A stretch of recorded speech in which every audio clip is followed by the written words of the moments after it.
শত মায়ের আর্তনাদ, হাহাকার, বেদনা, করুণ অবস্থা দেখে মনটা একেবারেই ভালো নেই। আমাদের দেশে যা পরিস্থিতি, তারা তো আপনারা সবাই কম বেশি জানেন।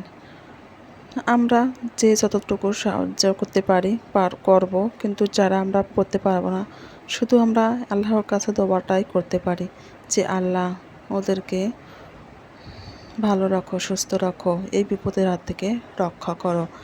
আমরা আর্থিক সহযোগিতা করতে নাও বা পারি, কিন্তু দোয়াটা তো চাইতেই পারি। দোয়া চাইতে কিন্তু কোনো টাকা পয়সা, ধন সম্পদ কিছু লাগে না। শুধু দুহাত তুলে আল্লাহর কাছে মুনাজাতে বলতে পারে, হে আল্লাহ, সবাইকে রক্ষা করো, বাঁচাও, আমিন। হ্যালো ফ্রেন্ডস, আসসালামু আলাইকুম।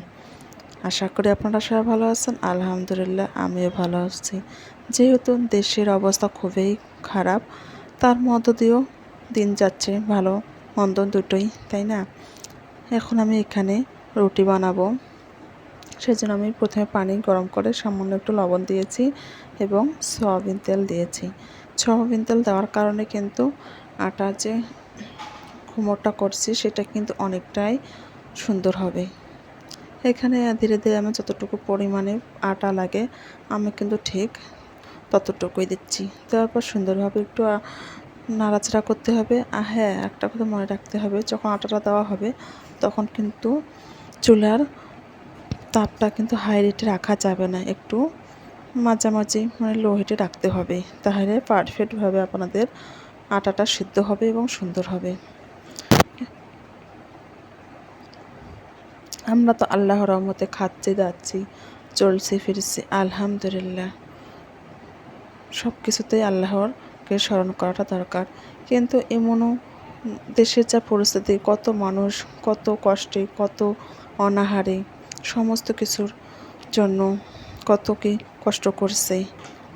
আল্লাহ যেন তাদের উপর করে, তাদের এই বিপদ থেকে রক্ষা করে। কে বলতে পারে কার উপর কখন কোন বিপদ আসতে পারে, সেটা কিন্তু কেউ কখনো বলতে পারে না। সেজন্য আমরা সবসময় একে অপরের ভালো চাইব। আমরা কখনোই কারো বদনাম, দুর্নাম বা খারাপটা চাইতে পারি না। আজকে হয়তো তোমার বিপদ পড়েছে, কালকে আমারও পড়তে পারে। সেজন্য একজন আর একজনের পাশে অবশ্যই দাঁড়াতে হবে, বিপদে আপদে সহযোগিতা করতে হবে। আমাদের দেশের অবস্থা অনেকটাই খারাপ হয়ে গেছে, যা বলার মতো না।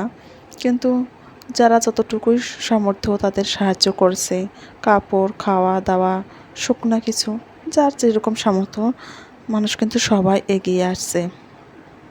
আর আমরা যা আর্থিকভাবে সহযোগিতা করতে পারবো না, কিন্তু আমরা কিন্তু আল্লাহর কাছে দোয়া করতে পারি, মোনাজাতে কাঁদতে পারি, হে আল্লাহ, তুমি তাদেরকে রক্ষা করো, তাদেরকে বাঁচাও। দোয়াটা কিন্তু আমরা সবাই করতে পারি। দোয়া করতে কিন্তু কোনো টাকা পয়সা লাগে না। জাস্ট আল্লাহর কাছে দুহাত তুলে দোয়া করলে কিন্তু আল্লাহ দোয়াটা কবুল করে। কার উচলায় যে কে পার হবে সেটা তো বলা যায় না। সবাই মিলে যদি আমরা আল্লাহর কাছে দোয়া চাই তাদের জন্য, নিশ্চয়ই আল্লাহ কারো না কারো উচলায় কিন্তু এই বিপদ থেকে রক্ষা করবে, আমিন। এদিকে কিন্তু আমি উটিগুলো বেশ কিছুটা বানিয়ে ফেলছি।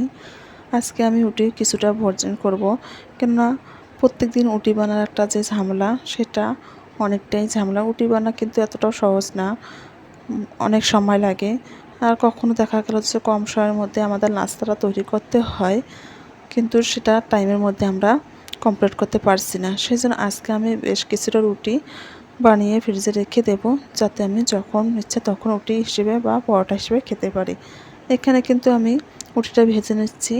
এখানে কিন্তু দুপাশ একটু অল্প অল্প করে ভেজে নিলে হয়ে যাবে, তত বেশি ভাজতে হবে না, শুধু জাস্ট হালকা একটু গরম করতে হবে। আমি কিন্তু কয়েকটা করে রুটি বানাচ্ছি, তারপর আবার কিন্তু সেটা সেঁকিয়ে নিচ্ছি। কারণ একসঙ্গে যদি আমি সবগুলো বানিয়ে ফেলি তাহলে দেখা যাবে যে দলা পেকে গেছে, রুটিটা একটার সঙ্গে কিন্তু একটা লেগে যাবে। সেই জন্য আমি কয়েকটা করে বানাচ্ছি, আবার সেগুলো আমি সুন্দরভাবে ভেজে নিচ্ছি। এদিকে কিন্তু আমি রুমের ভিতর কিন্তু ফ্যান চালু করে একটা ওড়না বিছিয়ে দিয়েছি, সেখানেও আবার সুন্দরভাবে বিছিয়ে দিয়েছে ঠান্ডা হওয়ার জন্য। এখন পর্যন্ত যারা আমার এই ভিডিওটা দেখছেন তারা প্লিজ একটা লাইক করে দেবেন। লাইক করতে কিন্তু তেমন সময় লাগে না, আর আমরা যে কষ্ট করে ভিডিওটা করছি সারাটা দিন কেটে যায় আমাদের এই ভিডিও করা, এডিটিং করা, আর আপনারা শুধু জাস্ট একটা সেকেন্ডের মধ্যে লাইক করে দেবেন। তাই প্লিজ আপনারা সবাই আমার ভিডিওটা ভালো লাগলে লাইক করে দিবেন, আর চাইলেও আপনারা কিন্তু সাবস্ক্রাইব করে রেখে দিতে পারেন। এদিকে কিন্তু আমার রুটিগুলো সুন্দরভাবে ঠান্ডা হয়ে গেছে। হ্যাঁ, আজকে কিন্তু আমার টিস্যু একেবারেই বাসায় ছিল না, আর আপনাদের ভাইয়াকে বলতে ভুলে গেছিলাম। কি করা যাবে, কোনো তো একটা ব্যবস্থা করতে হবে। সেই জন্য আমি কিন্তু ফ্রেশ একটা সাদা পাতা সুন্দরভাবে বক্সের নিচে রেখে দিয়েছি।